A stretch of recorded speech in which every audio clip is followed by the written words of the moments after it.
gẹ́gẹ́rẹ́ ló kù ká kónú ọdún ti wà lára already ọdún ti bọ́ ara ǹjọ́ mélòó lọ́dún kù ọdún kù pẹ́ńpẹ́ ọdún kù tọ́ńtọ́ ọdún ti dé tán ayọ̀ àtàláfíà náà ni yóò bá wa ọ̀rọ̀ Ọ̀yọ́ àti Ifẹ̀ ọ̀rọ̀ Aláàfin àtọ̀ onírìṣà tá à ń sọ oríṣiríṣi ọ̀rọ̀ ló ń jáde látọ̀tún àtòsì ẹ má sì mí gbọ́ o àtọ̀tún àtòsì tí mo ń sọ ń pa rẹ̀ Ọ̀yọ́ ńlábala kan gbogbo ọmọ káàárọ̀ òjìrì lábala kejì torí kò sẹ́ni tó lè sọ fún mi pé nìkan jáde láti Ilé Ifẹ̀ ó wá ní Ilé Ifẹ̀ ló ti jáde o ló ń gbèjà Ilé Ifẹ̀ tàbí gbèjà Ọọ̀ni o gbogbo àwa tá a sì ń sọ̀rọ̀ pátápátá ọmọ káàárọ̀ òjìrì ni wá àìsè direct son of Ilé Ifẹ̀ so eléyìí táwọn Ọ̀yọ́ tún gbé jáde ó náà ní ti pé Colonial Abdulkarim Adisa dá Ọọ̀ni síjú adé dúró láti fìyàn joyè Yorùbá land ẹ farabalẹ̀ bí ìyàwó tó fowó ọbẹ̀ dájọ́ ọ̀rọ̀ ń bọ̀rọ̀ ọgbà egun alárí Ọ̀yọ́ ló ní kí wọ́n lọ máa wú tí ò ní dílẹ̀ tí ò wúlò kíní kan Yorùbá land kíní kan Yorùbá land tí wọ́n sọ dóúnjẹ tán jẹ lẹ́nu báyìí tí ò ní túmọ̀ mọ́ tí ò wúlò mọ́ tí ò kárí wéètì mọ́ kò sí kò ó ti lẹ́ nbi tó bá ti lẹ́ tó kò bá ti lẹ́ ni ó ti jábọ́ bó ti wù kéèyàn ó fi san jù tó ẹ̀jù discourse ibi tó bá ti lẹ́ ni ó ti jábọ́ ẹ̀jù short put ibi tó bá ti lẹ́ ni ó ti jábọ́ ẹ̀yìn ìbọn kò sí bó ti lè rìn tó ibi tó bá ti lẹ́ ni ó ti dúró bó ti wù kéèyàn ó rì ní ìwọ̀ṣẹ́ tó ẹ máa gún mi mọ́ ẹ máa gún mi mọ́ ẹ máa gún mi mọ́ ibi tó bá ti lẹ́ ni ó ṣiṣẹ́ dé gbogbo ń tó wá látọ̀yọ́ pátá ó ti lẹ̀ empire ni ó ti lẹ̀ kò nítumọ̀ mọ́ kò wúlò mọ́ àkákún mọ́ àárín nǹkan kan pa rẹ̀ mọ́ àti nìkan gbàgbé ẹ̀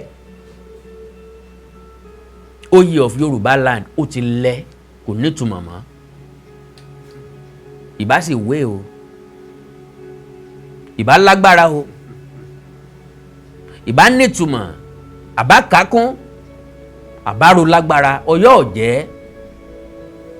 ìgbéraga ọ̀jẹ́ kí wọ́n jẹ́ torí pé wọn mọ̀ wípé ọ̀pọ̀lọpọ̀ ọ̀tàn ló tàbùkù àwọn ju eléyìí tó pọ́n wọn lé lọ. Kennedy tó fi rí bẹ́ẹ̀ ò ní wípé lọ́dọ̀ tí wọ́n empire nìkan ni wọ́n ń sọ. àwọn ìbàrùbá ti fogun lé wọn kú òrí àwọn nupe tápà wọ́n ti fogun lé wọn kú òrí bọ̀gú ti fogun lé wọn kú òlọ́yọ̀ọ́ rí Ọ̀yọ́ lé àwọn Fúlàní ló evacuate wọn pátápátá gbogbo ọ̀ràn tó ti ń jọba wọ́n ṣe wẹ́lu wọ́n parẹ́ mọ́ Ọ̀yọ́ lé lára ìkànnì àwọn jagunjagun Ọ̀yọ́ tó pe rẹ̀ lọ́mọ ọba nínú àwọn tó dalẹ̀ Aláàfin Olúewu ó ṣe rábaràbà dágọ̀ ọ̀já ọ̀fọ̀gbọ́n gbàgọ́ ọ̀já máwọn alágọ̀ lọ́wọ́ ó ṣàgọ́ ọ̀já dọ̀yọ́ àgọ́dọ̀yọ́ majority àwọn tí wọ́n ń pera wọn lọ́mọ Ọ̀yọ́ lónìí àwa rí i pé ìbàrùbá nupe bọ̀gú ẹ̀yà Fúlàní ńlọlùbẹ̀ pa àwọn náà ni wọ́n wá já sinmi mọ́ yìí wọn ò já retí gbọ́ràn ariwo olórí aládédé ọ̀já sinmi ariwo àwa la ní kinní kan àwa la ní kinní kan àwa la ní kinní kan of Yorùbá land kò já retí bora àtọmọ ọkọ àtọmọ àlè wá fọ́n jáde pòkì bẹ́ẹ̀ kẹta tán sórí ìtàkùn ayélujára wọ́n ń sọ jargons wọ́n ń sọ rubbish wọ́n ń kọ̀kọ́kùkọ́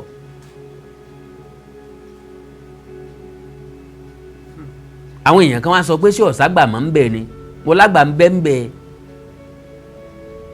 àwọn àgbà tí wọ́n ń bẹ epo ẹ̀pà òṣùwọ̀n náà ni ó yẹ kẹ́ ẹ ti mọ̀ pọ́ ọmọ inú ẹ̀ ò lè dáa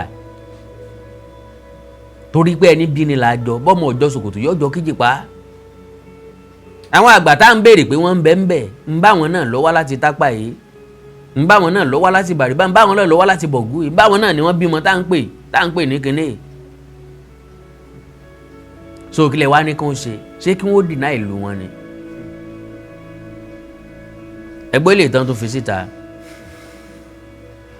Colonel Abdulkarim Adisa stopped Oni Sijuade, Oni of Ife Oba Sijuade, had earlier planned to confer on Tom Ikimi, the Akinrogun of Yorubaland, but was stopped by the governor of the state after a critical meeting with some prominent Obas on who has the authority to confer a title that covers Yorubaland. Àwọn wo ni concerned Obas? Aláàfin Ọ̀yọ́ ló kọ lẹ́tà. A letter from Aláàfin Ọ̀yọ́ Ọba Adéyẹmí earlier written to the governor on how is the only authority that can confer a title that covers Yorubaland on whom he deems fit. Consequent upon the letter and a meeting with traditional rulers on the historical foundation and facts of the highest authority in Yorubaland. Governor Adisa on Thursday, March 1991 said, and I quote, "Nemo that quod no abate. No one gives what he does not possess. The Oni of Ife, Oba Sijuade, does not have the power, right, and historical backing to confer a chieftaincy title that covers Yorubaland. Based on the meeting held with the traditional rulers, they all agreed that historical only the Aláàfin has the right and authority to confer any title that covers Yorubaland." 1. Kí n tó lọ sí Supreme Court affirmation of Yorubaland tí wọ́n ṣe ń sọ náà, ọ̀fàfà ń kí ẹnu rẹ̀ ń ṣẹ̀jẹ̀ ni ó ní tó ń wí náà lónú ọmọ wí. Of Yorubaland tí wọ́n ń sọ kò yàtọ̀ sí Ọ̀yọ́ Aláàfin Akínmọ̀ọ́rìn. Tẹ́lẹ̀tẹ́lẹ̀ awẹ́ ń bẹ lára wọn, tẹ́lẹ̀tẹ́lẹ̀ ìlọ́ra ń bẹ lára wọn, tẹ́lẹ̀tẹ́lẹ̀ tédé ń bẹ lára wọn, tẹ́lẹ̀tẹ́lẹ̀ ó dàbí pé wọ́n mú sẹ́yìn mọ́ra níbi tí wọ́n ń pè ní Yorubaland náà, níbi tí Yorubaland dénú kò dé Ìbàdàn kò dáwọn ìlú tó kù. Now, ẹ já wo the Supreme Court affirmation of the Alaafin's paramount authority in Yorubaland. Yorubaland yín ò jù bẹ́ẹ̀ náà lọ. The Supreme Court judgment affirming the Alaafin of Oyo as the paramount authority to confer chieftaincy titles in Yorubaland is deeply rooted in both historical precedents and legal frameworks. 1. Historical significance. From pre-colonial times through the colonial era, the Alaafin was recognized as the supreme political authority over all Yoruba kingdoms. Records such as the 1897 Colonial Intelligence Report and the recognition given by Lord Frederick Lugard in 1917 affirmed the Alaafin supremacy. Alaafin supremacy lórí àwọn ìlú tó wà lábẹ́ Aláàfin ni o. Aláàfin ò ní supremacy lórí Ìbàdàn, I repeat. Aláàfin ò ní supremacy lórí Ẹ̀gbá, I repeat. Aláàfin ò ní supremacy lórí Ìjẹ̀bú. Because Ẹ̀gbá Aláké ló ní kingdom, ló ní ètò ìṣèjọba tiẹ̀ ní gbogbo Nàìjíríà tí wọ́n dájọba tí wọ́n ṣe. Ẹ gẹ́tì mi, tí wọ́n ní prime minister ni o. Ẹ̀gbá Aláké nìkan lórí gbogbo ilẹ̀ káàrọ̀ òjìrè ní gbogbo Nàìjíríà ló dájọba wọn ṣe. Ọ̀tẹ̀ làwọn òyìnbó fi gbà lọ́wọ́ wọn. Wọ́n ní prime minister, wọ́n láwọn aṣòfin, àwọn ọba náà ni wọ́n fi ṣe. So tẹ́nìkan máa ń sọ pé ó kọ́fà gbogbo Yorùbá kingdom, irọ́ àti ẹ̀tàn ni, kò sí ní tí ń jẹ́ Yorùbá kingdom. Kò délẹ̀ Ìjẹ̀ṣà, kò délẹ̀ Ẹ̀fẹ̀, kò dóǹdó, kò dé Èkìtì, kò dé Gbómìnà, kò dé Àkókó, kò dé Ọ̀wọ̀. So, 2. Legal framework. The 2014 Supreme Court judgment bracket SC/104/2008 clearly established the Alaafin's exclusive right to confer titles that cover Yoruba land. The Lagos State White Paper on Chieftaincy Matters 2019 also re-echoed this position, affirming the historical precedence of the Alaafin's authority. 3. Precedent setting. The 1991 Akerogo of Yoruba land title controversy, in which the Ooni of Ife's attempt to install a chief triggered a constitutional crisis, reinforced the judicial and customary recognition of the Alaafin as the prescribed authority over chieftaincy matters in Yoruba land. Lélẹ̀ tó túmọ̀ sí wípé ntọ́ bá ti ní Yorùbá land nínú wọn l'Aláàfin ló ní, ẹnìkan kò sì jiyàn sí. Ọ̀ọ̀ni ọba Okùn Adésíjú Adé ò torí ẹ̀ kú sí kóòtù, wọn sì torí ẹ̀ mọ́ fìyàn joyè mọ́. Wọ́n yọ Yorùbá land kúrò pátápátá, ó di Oòduà land tó jẹ́ general orúkọ fún gbogbo wa tó ju Yorùbá land lọ. So, 4. Evidence of supremacy. 10. Irrefutable proofs. British colonial recognition. Lord Dugas 1970 recognition and in 1897 colonial intelligence report. Historical records. Official minutes of council meetings 1960 to 1965. Preserved in the National Archives, Ibadan. Judicial precedents. Justice Adewale Thompson 1978 ruling on chieftaincy jurisdiction and the landmark 2014 Supreme Court judgment collectively. These documents form the backbone of legal and historical proof. Kọ̀mọ̀sẹ́ntì ń bá yín rojọ́ gankan, ẹ̀yin lè máa ń sunkún ẹ̀yin káàkiri. Kọ̀mọ̀sẹ́ntì tó sọ pé kẹ́ ẹ má fẹ́ ẹni tó bá wù yín joyè of Yorùbá land. Ẹnìkan kan ọmọ bá yín du ẹnìkan kan ọmọ bá ń sunkún lè ń tà ń sọ fún yín ni pé kò lágbára mọ́. Ẹ ti pa. Kò sí nǹkan tẹ́ fẹ́ ṣe sí mọ́, kò lè dìde mọ́. Bí ìgbà tí èèyàn kan fìyàn jẹ baálẹ̀ tàbí baálẹ̀ fìyàn joyè ní anybody tẹ́ bá fi joyè of Yorùbá land lónìí ló ṣe máa rí lọ́dọ̀ wa. Ọmọ tó bá ti sọ pé tàgbà ò jẹ́ nǹkan kan ẹnu ẹ̀ lọ́wà. Tẹ́ bá ní tilé Ifẹ̀ ò jẹ́ nǹkan kan, Tọ̀ọ̀ni ò jẹ́ nǹkan kan, dẹ́ẹ̀ nẹ́nu ẹ̀ náà lé wa hàn. Ẹja máa wù bẹ́yìn ló ṣe ní mínì, ẹ má fẹ́nu bà péré Oòduà jẹ́ o, ẹ má fẹ́nu bọ̀ Ọ̀ọ̀ni jẹ́ o, ẹ má fẹ́nu bà Ilé Ifẹ̀ jẹ́, káwá wù bẹ́yìn ló ṣe níyì. Ọmọ tó pe bá bẹ́ẹ̀ lọ́ máa lè, ó ń dúwe pọ́ máa lè ló náà ni. Ọmọ tó sọ pé bá mi ẹ̀ ìsọmọ ọkọ, bá mi àṣẹ ìtì ẹ̀ ìsọmọ ọkọ, ó ń ṣàgbéjúwe kò jù bá náà lọ.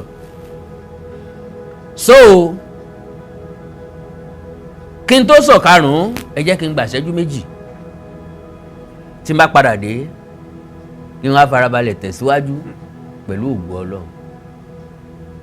Káwá yanà náà ní kékeré kónkóló, ǹfẹ́ jẹ́ kí tòmí ó gùn pọ̀ mọ́. Kókó tí bá ń bẹ nínú ọ̀rọ̀ ní kárí mú jáde. Ẹ̀gbọ́n tí wọ́n ń papọ̀ síbẹ̀.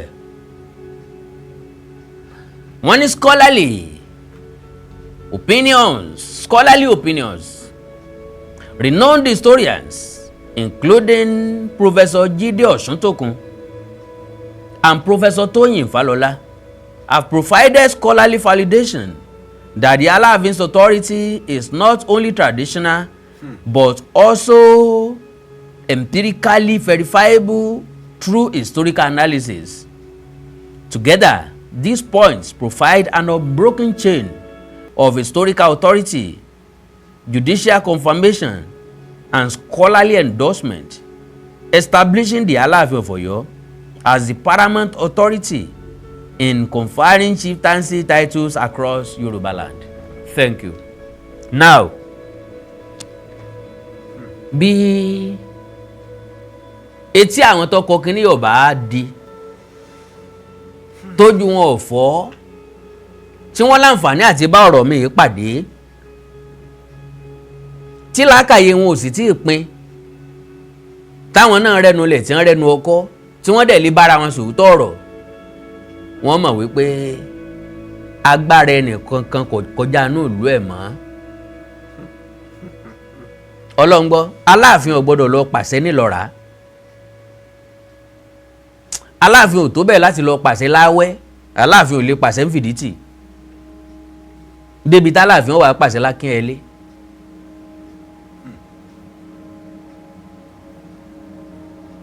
Kálukú gbọ́dọ̀ mọ ibi tí agbára rẹ̀ mọ́. So gbogbo rádáadáa tí wọ́n wí tán tò papọ̀ yìí kíní kan of Yorùbá land kò sẹ́ni tí bá yímíyímí dùn mí kò sẹ́ni tí ń bá yín dùn ṣùgbọ́n ṣé bó ṣe rí ń gbà ń ló ṣe rí nìsín bẹ́ẹ̀ kọ́ sà bẹ́ẹ̀ kọ́ mà yóò sì tún máa lùsí fálùsí ni ìpè kọ́ kò ságbára kankan tí èèyàn fẹ́ sàṣe ìfojúsùnùkùn wo nǹkan ni torí pé bá a bá fọ̀tẹ̀ dá mi ọkà yóò rù paná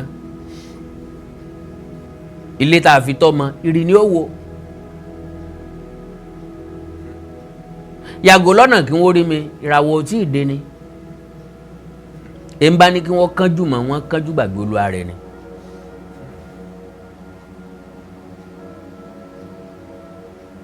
Ọ̀yọ́ kọ́ ni ó sọ fún abáwọn ṣe jẹ́ àwa mọ bọ́n ṣe jẹ́.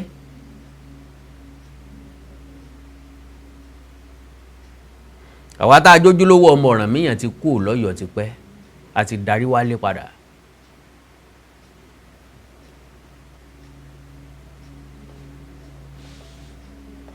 Àwọn tó kù ọmọ Ọ̀yọ́ ni wọ́n o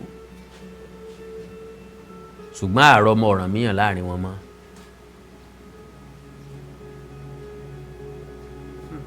Ìran Ọ̀rànmíyàn wọn ò sí láàrin wọn ń bẹ̀ mọ́ ìran Ọ̀rànmíyàn ti padà wálé Ifẹ̀. Àkàndá ló rọ̀ lẹ́nu bíi tejò Àjàó àrò Awikonko aṣọ lójú ọlọ́rọ̀ bá a wí tòní tọ̀la kẹ́ni má ní òní torí ẹ̀kọ́ jáwọ́ gbogbo èyí tá à ń sọ èkìsẹ́ kọ́ yóò lè bá a sinmi o ṣùgbọ́n kan lè bá a mìíràn bá tára mi ti mìíràn tan ra mi jẹ́ mìíràn ṣàṣe dànù mìíràn gbógun ti rà mí Ọ̀yọ́ ní bá tara wọn tì Ọ̀yọ́ ní gbógun ti ra wọn káwá wò gbẹ̀yìn torí chapter ni ó máa close ibi tí chapter yẹn á close sílẹ̀ mi ò tí ì mọ̀ lẹ́yìn ò tí ì mọ̀.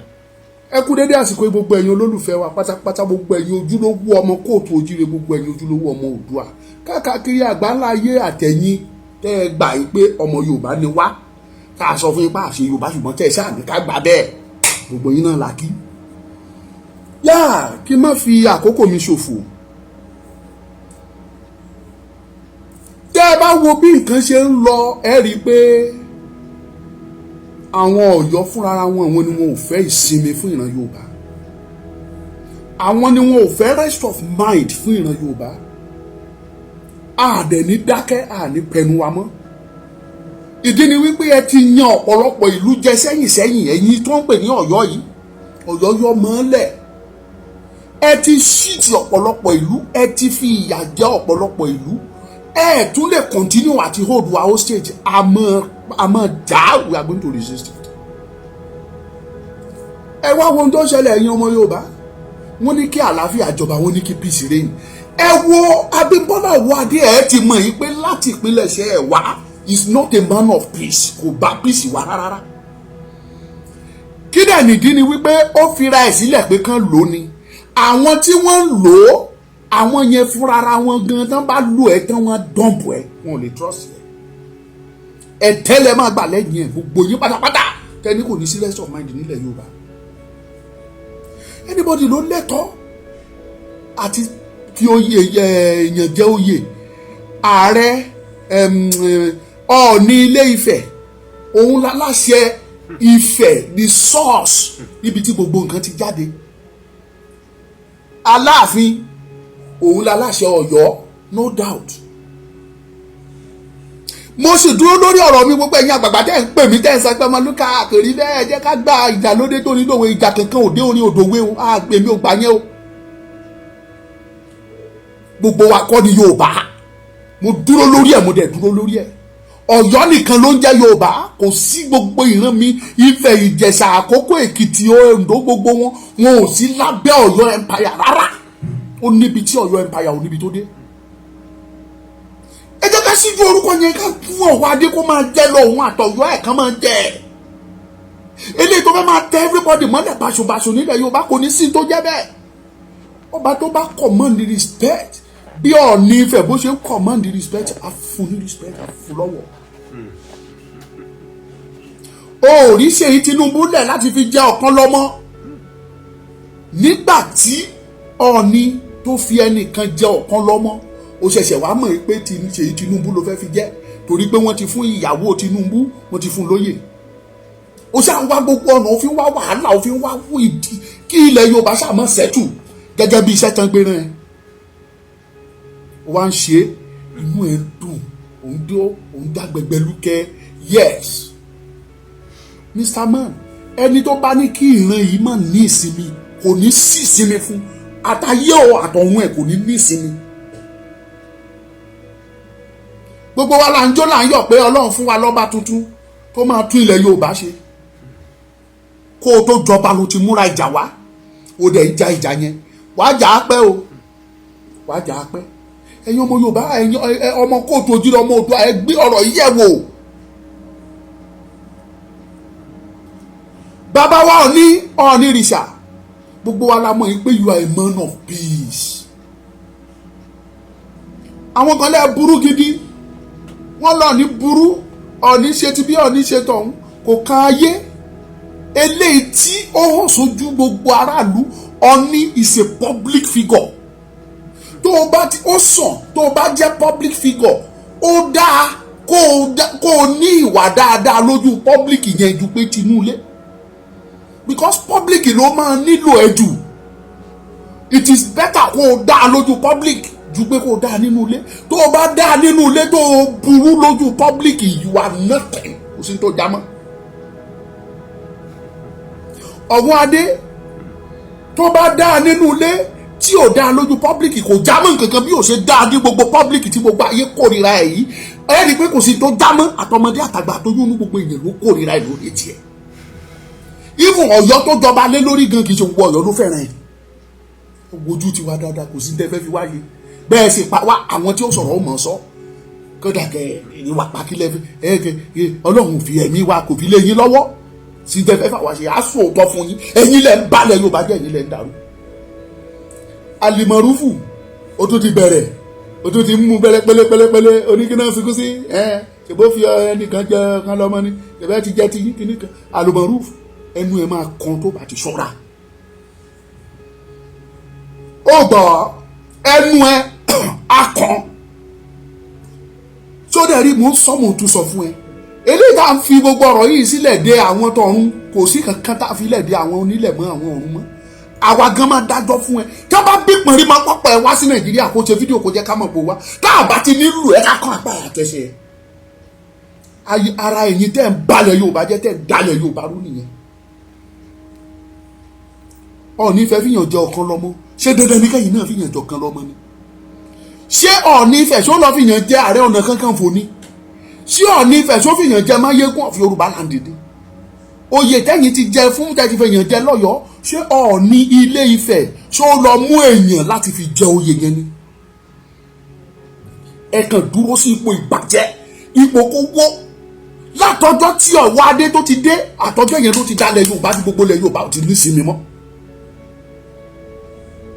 Sultan tí wọ́n rán sí ẹ Owoade, Sultan tí wọ́n rán sí ẹ tó pè ẹ́ tó lọ bá tó jíṣẹ́ fún ẹ pé báyìí báyìí ló ṣe ń lọ, gbogbo tó promise ẹ ní tó máa dán mi. Ẹ̀tẹ́ lẹ máa gbà lẹ́yìn ẹ̀. Bẹ́ẹ̀ bá lè fẹ́ dalẹ̀ Yorùbá rú, ilẹ̀ kóòtù òun kílèmù pé ó jẹ́lẹ̀ Yorùbá ó ní gbogbo ilẹ̀ tó wà yìí ó ní gbogbo wa nílẹ̀ Yorùbá àtèkìtì o àtàkókò o àtọ̀yọ́ Ọ̀yọ́ ẹ o Ìbàdàn Èkó Oǹdó Àkúrẹ́ Ìjẹ̀ṣà ó ní gbogbo wọn pátá ní Yorùbá ó dẹ̀ múlẹ̀ Yorùbá yẹn ó dẹ̀ dojú ẹ̀ ní ó dẹ̀ bàjẹ́ lójoojúmọ́ ó jẹ́ kó nísìnyí gbogbo àwọn ẹ̀yà míì wọ́n wá fi wá ṣe yẹ̀yẹ́ wọ́n wá fi wá ṣe lẹ́yà lókàdé Yorùbá people to an extent irú àwọn àṣàrí ponú bò àbí àṣàrí dòkun ponú irú ẹ̀yẹn lẹ́nu ó ṣi ẹnu yánmayànmọ́ ń sọ̀rọ̀ sí Ọọ̀ni Ilé Ifẹ̀. ẹ wo ojú fún ojú ni lábala tó dé ẹ̀jẹ̀ fún ẹ̀jẹ̀ ni tẹ́ ẹ bá fẹ́ kí ìran Oòduà ìran Káàárọ̀ Oòjíire tẹ́ ẹ bá fẹ́ kó ní ìsinmi ẹ̀yin kan ò ní ní ìsinmi kò ní sí ìsinmi fún yín kò ní sí ìsinmi kò ní sí fún yín. now bàbá wa Ọ̀jájá Ọọ̀ni ìrìṣà àrólé Oòduà gangan fúnra ẹ̀ ìwọ gangan l'Oòduà ẹ wá gbọ́n sí i o àwọn ti sọ pé kò sí ní tó jẹ́ peace ẹ jẹ́ ká kúkú jọ dà ká kúkú pòópọ̀ kó ní kálukú mọ̀ pé yes ilẹ̀ Yorùbá kò sí sinmi ẹni tó gbé wá pé kó má sí sinmi nílẹ̀ Yorùbá yìí ká kúkú jọ dàrú débi tó yẹ kán dàdé. ẹnìkan pè mí láti London ó ní kí làwọn àgbààgbà ń wò tí wọn ò lè dá sọ̀rọ̀ yìí àgbààgbà already àti sọ̀rọ̀ àwọn ilé táwọn àgbààgbà lè ṣe wọ́n ti sa ipá wọn.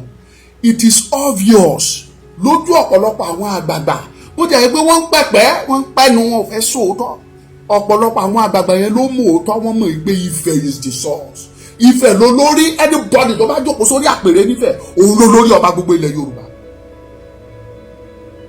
Wọlé Ṣóyínká wà ní ó lọ Ifẹ̀ kò ṣe gbọ̀nà Ọ̀yọ́ lọ bàbá Sanjọ́ wá sífẹ̀ ọ̀pọ̀lọpọ̀ àwọn àgbà àwọn Kẹ̀sìntì Adébútú mẹ́ni àwọn àgbààgbà kí ló dé tó jẹ́ Ifẹ̀ ni wọ́n aláìmọ́ kí ló dé tó jẹ́ Ifẹ̀ ni wọ́n aláìmọ́ ọba pírẹsidẹ́ǹtì Ghana tí wọ́n wá fi joyè ó gbé Nàìjíríà rí ó pẹ́ níbi dáadáa ó mọ àṣà àti ìṣe Yorùbá ó mọ ìtàn wa níwọ̀nba kí ló dé tí ò wá sọ́dọ̀ ẹ lọ́yọ̀ọ́ kó sọ pé oyè Ọ̀yọ́ lòun fẹ́ jẹ ó ṣe jẹ́ Ifẹ̀ gangan ló wù torí pé kí ni wọ́n mọ̀ òtítọ́ ni wọ́n mọ̀ pé ẹni tó bá wà lórí àpèrè nífẹ̀ òun ló lórí ọba òun ni aṣáájú ọba ní gbogbo Káàárọ̀ Oòjíire igbe Owoade kan tara ẹ̀jẹ̀ ni àtàwọn tó ń gbé egun ẹṣin àyàn àwọn àlùmọ̀pọ̀nù àlùmọ̀rúùfù àlùmọ̀ yádayàdá.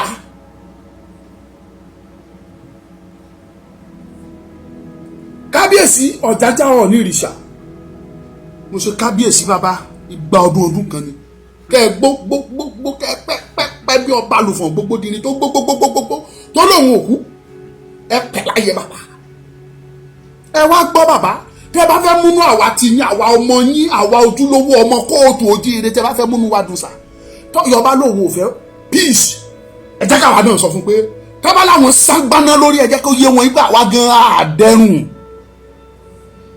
kò ní burú títí kọ́ bàbá sọ pé dọwọ́ ọmọ òun tó wà lọ́rùn kò ṣeé ṣe kò jọ tọ́ba lórí wọn gbálẹ̀ ẹ jẹ́ káwa gan jẹ́ kó yé wọn pé àwa gan lóògùn orí gbígbálẹ̀ yẹn orí yín tó gbálẹ̀ yẹn àwa gan lóògùn ẹ̀dá ni. bàbá Ọ̀yọ́ ló ń jẹ Ààrẹ Ọ̀nà Kakanfò ẹ̀ẹ́dẹ̀ bá wọn dùn ṣe kọ̀ọ̀kan sí ní. bàbá àsìkò títú ẹ jẹ Ààrẹ Ọ̀nà Kakanfò of the source àwa gan nídìí ẹ ṣe bẹ́ẹ̀ fọkàn lọ́mọ jẹ́ àwọn nílùú lọ́fẹ́ lómi wọn làwọn fẹ́ fi jẹ́ àwọn ò fẹ́ píìsì mi ṣé kò sí táìtù mi nílẹ̀ tẹ́lẹ̀ fún Seyi Tinubu kò sí táìtù mi àfi ọ̀kan lọ́mọ Yorùbá kò sí táìtù mi àfọ̀kan lọ́mọ. bàbá ẹ bá wa fi Ààrẹ Ọ̀nà Kakanfò of Oòduà land of the source ẹ bá wa fi jẹ ẹgbẹ́ bá mi pín program ẹ jẹ́ kó dọ́dọ̀ Ààrẹ kó dọ́dọ̀ Ọọ̀ni ìrìṣà. a nílò Ààrẹ Ọ̀nà Kakanfò of the source káwọn náà pé méjì nílẹ̀ Yorùbá kò sí tó burú bẹ́ẹ̀ ìyẹn dúró dẹ́ kábíyèsí sà bàbá mi Oòduà fúnra ẹ̀ a nílò Máyégún of the source a nílò ẹ̀ sà ẹ bá wa fi jẹ ní kọ́mọ́kébí ẹ má jò pẹ́ ẹ má jẹ́ kó pẹ́ rárá a ti sọ̀rọ̀ sẹ́yìn fún gbogbo àwọn àgbààgbà bọ̀ tí wọ́n ò ní kan sọ sí so àwọn ságbáná ni àwa gan fẹ́ jẹ́ kán mọ̀ pé ságbáná ju ságbáná lọ. You can say anything àwọn tó máa wo fídíò yìí wọ́n á wo wọ́n á pè dọ́dọ̀ Ọọ̀ni ìrìṣà fúnra ẹ̀ Oòduà fúnra ẹ̀ wọ́n á pè dọ́ ẹ má máa pè Ọọ̀ni ẹ má máa pè Láròlé Oòduà àmọ́ kì í sáà Oòduà gangan ló sọ̀kalẹ̀ wá he's a man of peace ìrìn ẹ̀ iṣẹ́ ẹ̀ ìwà ẹ̀ everything prove pé this man came with peace àlàáfíà ló dúró fún ilẹ̀ Yorùbá ó lè má mọ̀ ọ́ ṣe tán torí pé kì í ṣàǹgẹ́lì ó lè má mọ̀ ọ́ ṣe tán èèyàn ni Ọọ̀ni rìṣàtẹ̀ wò yẹn Oòduà fúnra ẹ̀ ní bàbá àwa gan ti dúró ẹ bá wa fi Ààrẹ Ọ̀nà Kakanfò of the source a nídìí ẹ̀ àìmọye àwọn ọmọ Yorùbá tó gbàgbọ́ nínú yín 99% ọmọ Yorùbá táyọ̀ Owoade ń pariwo pé òun jó lórí fún gbogbo wọn náà gbàgbọ́ nínú yín sá kódà àwọn ọmọ Ọ̀yọ́ kan wà tó jẹ́ pé wọ́n gbàgbọ́ nínú yín tí wọ́n dá òtún yín pé Ifẹ̀ Ọọ̀ni òun ló lórí ọba bẹ́ẹ̀ ni sá we can prove it tẹ́ bá pè wá jáde àsọ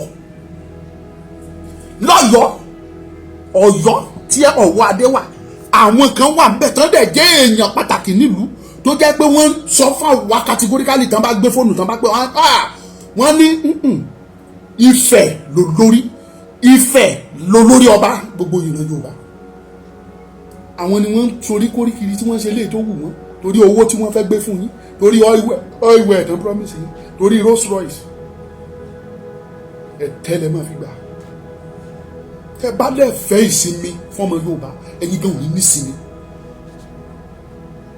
tọ́ bá kó síbò pé gbogbo ọba ilẹ̀ kóòtù ẹ máa dìde o ẹ wá o gbogbo ọba tó wà lọ́yọ̀ state ó yá dúró báyìí gbogbo ọba tó wà ní Ògùn state ẹ̀yẹn dúró báyìí gbogbo ọba tó wà ní Èkó state ẹ dúró báyìí gbogbo ọba tó wà lọ́ṣun state ẹ̀yẹn dúró báyìí gbogbo ọba tó wà ní Èkìtì state ẹ dúró báyìí gbogbo ọba tó wà lóńdó state ẹ dúró báyìí mi ò fi Kwara àti Kogi mọ́ mò ń sọ nípa state mẹ́fà tó jẹ́ south west Nàìjíríà lọ́wọ́lọ́wọ́ ẹni kí gbogbo àwọn ọba yẹn kàn dìbò ní Èkó mo lè fi gbogbo ẹnu sọ fún yín wípé Owoade ò lè ní ọba kan lẹ́yìn tó lè support ẹ pé òun tẹ̀lé Owoade pé Owoade ló lórí ọba kò lè ní ẹyọ kan lẹ́yìn ẹ kọjá sógun state ẹnìkan dìbò láti ààfin Aláké tó fi dé gbogbo ọba tó kù ní Ògùn state mo lè fi gbogbo ẹnu sọ́ọ̀n tí gbogbo wa dẹ̀ mọ̀ ní pé ọba kan ṣoṣo báyìí ọba ẹyọ kan báyìí kò lè sí lẹ́yìn Owoade Ọ̀yọ́ state tó ń fúnra ẹ̀yìn tó ti ń pariwo yìí ó lójú àwọn ibi táwọn ọba ti support ẹ níbẹ̀ àwọn bóyá Ọ̀kẹ́rẹ́ àtàwọn ọba kéékèèké àwọn ọba tí ò tiẹ̀ lórúkọ àwọn ọba tí wọn ò mọ̀ àwọn ọba tí ò lè dúró lẹ́gbẹ̀ẹ́ mi gan tí mo bá dúró tí mò ń ṣe fàájì ọba tí ò lè dúró lẹ́gbẹ̀ẹ́ mi àwọn ni wọ́n ń tẹ̀lé Aláàfin kiri torí táwọn ẹbí ló dẹ̀ pa wọ́n àwọn ọba tó jẹ́ pé ẹmu ni wọ́n ń dá ìyàwó wọn ń ta wàrà ni irú àwọn ọba wọn yẹn àwọn náà ń tẹ̀lé Aláàfin fẹ́ parí Aláàfin ní bàbá tó bá ti lè rówó fún wọn tó fi rówó ṣe adé pálí tó ń rí lẹ̀kẹ̀ rọ́bà kó sọ́rùn tó ń lọ gbẹ́gi fún wọn àwọn gbẹ́gi léyìn tó bá wọn gbẹ́gi tó ń gbé dání ìrùkẹ̀rẹ̀ 200 naira tó ń mú dání wọ́n ti dọba àwọn ọba tó jẹ́ pé ṣúmẹ́kà ni wọ́n bàtà ni wọ́n ń so tó ń dọba ọ̀sán gangan àwọn ni wọ́n ń tẹ̀lé lọ́yọ̀ọ́ 90% to 95% ọba lọ́yọ̀ọ́ state Ọọ̀ni Ifẹ̀ ni wọ́n tẹ̀lé lọ́ṣun kò tiẹ̀ there is no doubt nítọ̀ṣun olórí burúkú kan péré ni ò tẹ̀lé wọn lọ́ṣun òun dẹ̀ ní Rashidi àbí Akéwú Rashidi àbí kí ló lóun jẹ́ Olúwo òun nìkan ni ní gbogbo Ọ̀ṣun lẹ́yìn ẹ̀ kò sọ́ba kankan tí ó tẹ̀lé Ọọ̀ni Ifẹ̀ ní gbogbo Ọ̀ṣun state Èkìtì gbogbo ọba Èkìtì pátá bẹ̀rẹ̀ látọ̀dọ̀ Ewé Adó Ajérò Ìlàwẹ̀ Èkìtì Ìkẹrẹ́ gbogbo ọba pátá lẹ́kìtì state they are all for Ọọ̀ni Ifẹ̀ wá sóńdó state tèmi fúnra mi ti wá gbogbo ọba tó wà lóńdó state pátá mi ò rí ọba kan tó lè dúró sẹ́ kódà ọba tó kéré tó jẹ́ the youngest ọba ní Ondo state is even in Yorùbá land ọba tó kéré jù ọba Òkèlúṣẹ̀ yìí tó kéré jù ọdún 24/7 ẹ ti bá lọ́dọ̀ Ọọ̀ni torí pé kí ni ibi tá àlàáfíà bá wà kò sẹ́ni tí ò fẹ́ràn àlàáfíà ẹ̀yin wákọ̀ ìjà á dẹ̀ gbéjà rẹ̀ kojú it is high time tá a jẹ́ kẹ́ mọ̀ pé yes ẹ ti ṣe ọ̀pọ̀lọpọ̀ àwọn ènìyàn á dẹ̀ máa jẹ́ kẹ́ mọ̀ afẹ́ foríjì ní tẹ́lẹ̀ ní ẹ̀yìn Ọ̀yọ́ tẹ́ ẹ bá kọjá yẹn a máa kógun jà yín á jẹ yín run fàtìlẹ́gbọ́n yìí ojú ti lajú gbogbo wọn yẹn lọ á kógun jà yín gidi gan ni in big time tẹ́ ẹ bá sọ pé kí la ní tá a fẹ́ fi fogun jà yín òótọ́ ẹ lè sọ bẹ́ẹ̀ bọ̀tí tí àgbà fi ń jẹ̀kọ́ abẹ́ ìwé ló wà ẹ̀yin kìíní gbọ́nàgbọ́nà wọ̀nyí a ní kí píìsì kó wà nílẹ̀ kó o tó jíire ká lè mọ bí tá a lọ ẹ wá torí tẹ fẹ́ jẹ torí tẹ tí ò ní ayọ̀lé tí ò láyọ̀lé kankan lọ́wọ́ ẹ wá ń dalẹ̀ Yorùbá ẹ̀ ń darú balabala fucking shit ẹ̀ ń darú ẹ wá rò pé Ọlọ́run ò ní bí yín ẹ má bínú ẹ jẹ́ kí sáré fele ìparí ẹ̀ kí n fi rán lọ ẹ rò pé Ọlọ́run ò ní bí yín ní tèmi kábíyèsí Ọ̀jájá Oòduà fúnra ẹ̀ ẹ bá wa fi Ààrẹ Ọ̀nà Kakanfò of Oòduà land of the source ẹ bá wa fi jẹ ẹ bá wa fi Máyégún of the source ẹ bá wa fi jẹ ẹ jẹ́ kí Máyégún kó pé méjì káwọn méjèèjì jọ máa contemplate lé lórí bí ọ̀kan lọ́mọ kìíní àtọ̀kan lọ́mọ kejì báwọn méjèèjì ṣe máa contemplate ẹ̀yin náà fi bàbá àmọ̀yìn àwọn tó mọ̀ nípa tí wọ́n ní agbára tí wọ́n tó lówó wọ́n wà nílẹ̀ kóòtù ojíire tẹ́ lè lò tí wọ́n ní owó tí wọ́n tún ní nǹkan dání tó owó wà lọ́wọ́ wọn wọ́n lògùn wọ́n ní agbára wọ́n mọ̀nyà ẹ bá wa lò wọ́n ẹ fi wọ́n jẹ Ààrẹ Ọ̀nà Kakanfò of the source ẹ jẹ́ kó pé méjì kíkan jẹ́ tọ̀yọ́ kíkan jẹ́ tilẹ̀ kóòtù ojíire gbogbo àwọn àgbààgbà ilẹ̀ Yorùbá Ifẹ̀ ni wọ́n tò sí gbogbo ọba ilẹ̀ Yorùbá Ifẹ̀ ni wọ́n tò sí gbogbo ọba Kogi state pátá tó jẹ́ ti Yorùbá gbogbo okun land ẹ lè rí ọba ẹyọkan tó tẹ̀lé Aláàfin kò sí at least níjọ́ tí mo lọ bẹ̀ mo rin palace mo wọ̀ tó almost 16 palaces ni mo wọ̀ Ọlọ́run kò délẹ̀ fún ìyá blessing Àgbájé òun ló mú wa rìn 16 palace àfin láwù.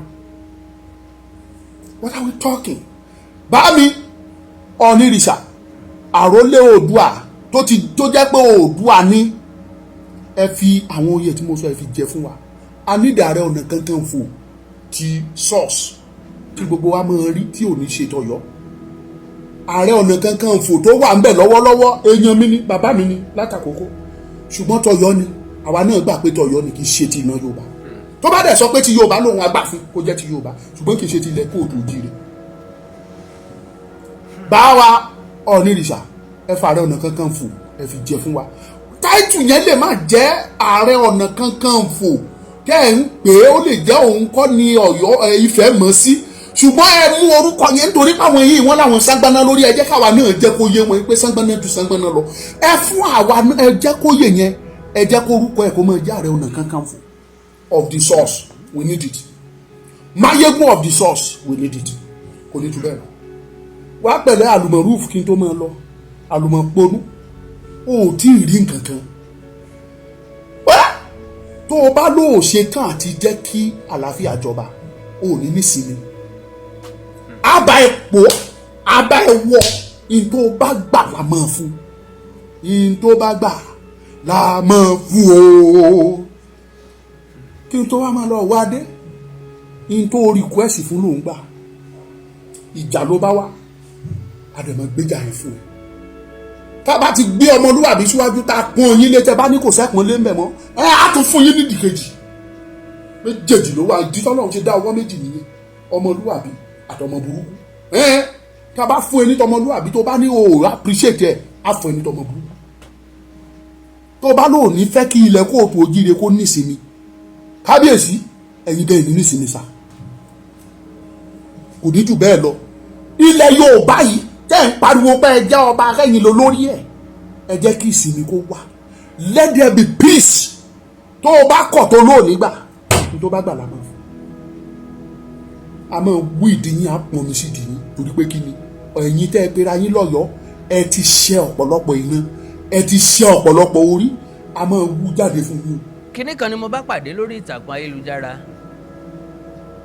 lórí ọ̀rọ̀ Naomi olórí Ọ̀ọ̀ni tẹ́lẹ̀tẹ́lẹ̀ rí nípa nǹkan tí wọ́n ló fi ìta àpilẹ̀kọ ọ̀hún rèé látọwọ́ Naomi àtàwọn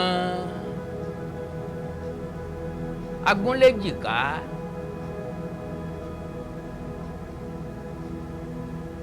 aláròká ètè bòròbòrò àwọn sọ ló Mákindé àwọn gbọ́ yìí sọ yìí gbogbo.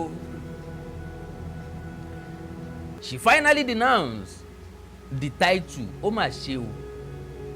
Your mama mislead you from the beginning because of money and fame. You and Kabiyesi has nothing in common from the beginning apart from fame and money. Àwọn èèyàn máa ń take nǹkan personal because tá a bá wo dáadáa ọ̀rọ̀ Naomi ti kúregbé kálukú ti move on.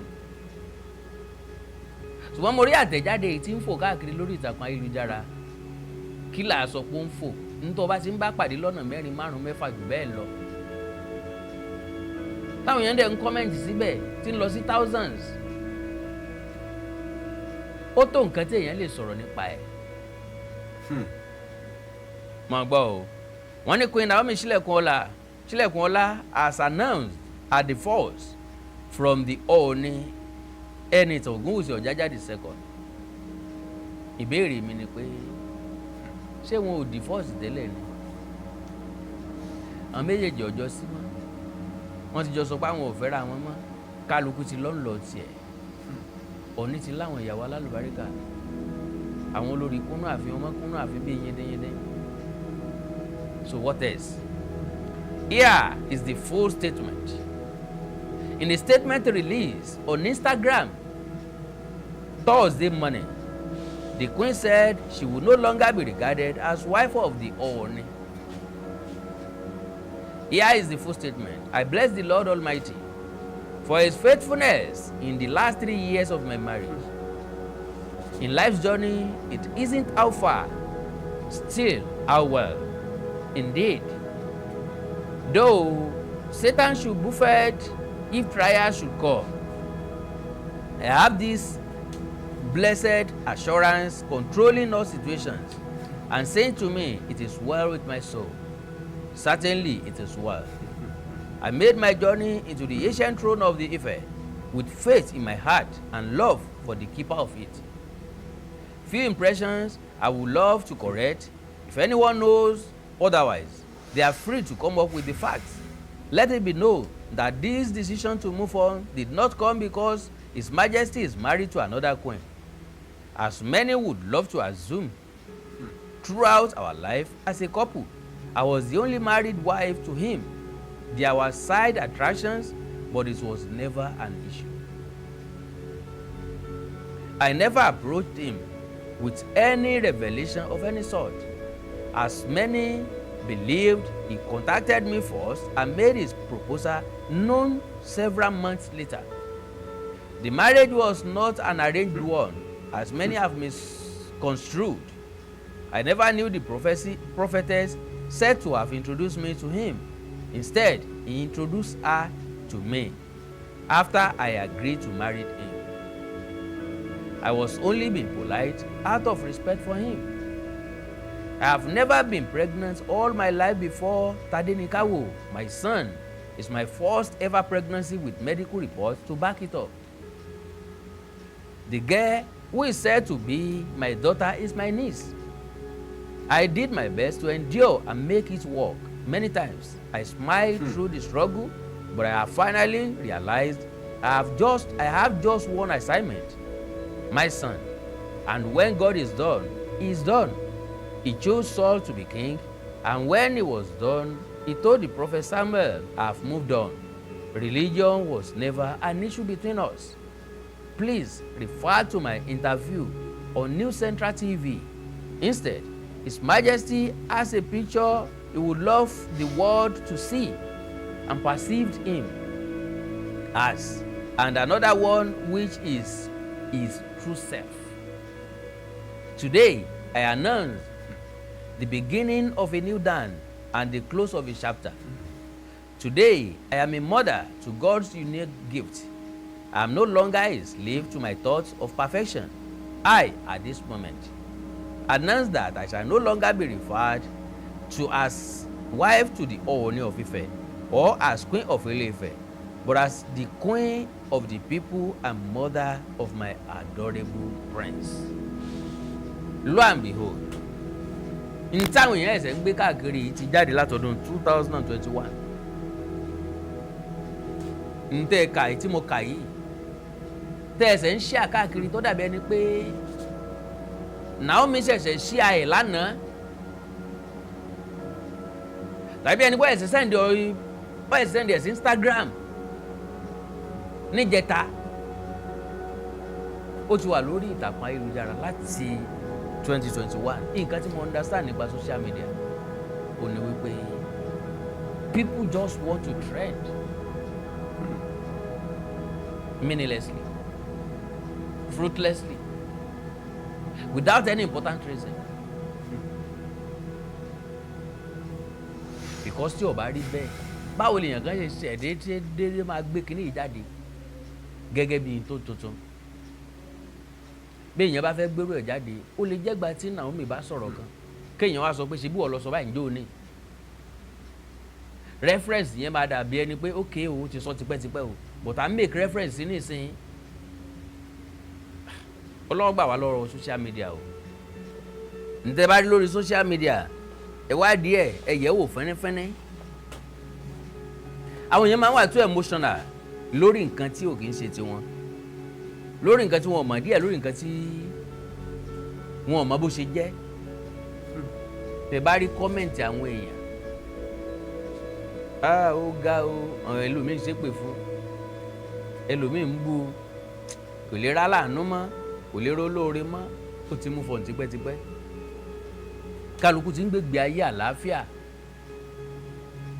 èwo ni tí gbàrànmídẹ́lẹ́rù ajínigbé dọ̀kọ̀ ẹni gbogbo ẹ̀yin tẹ́ fẹ́ trendy Ọlọ́run mú yín trendy o ṣùgbọ́n tí ẹ gbàgbé gbólóhùn káàárọ̀ òjìrì kan tó ní ẹ ń bá ní kí wọ́n kánjú mọ́ wọn máa ń kánjú gbàgbé ẹ̀ ni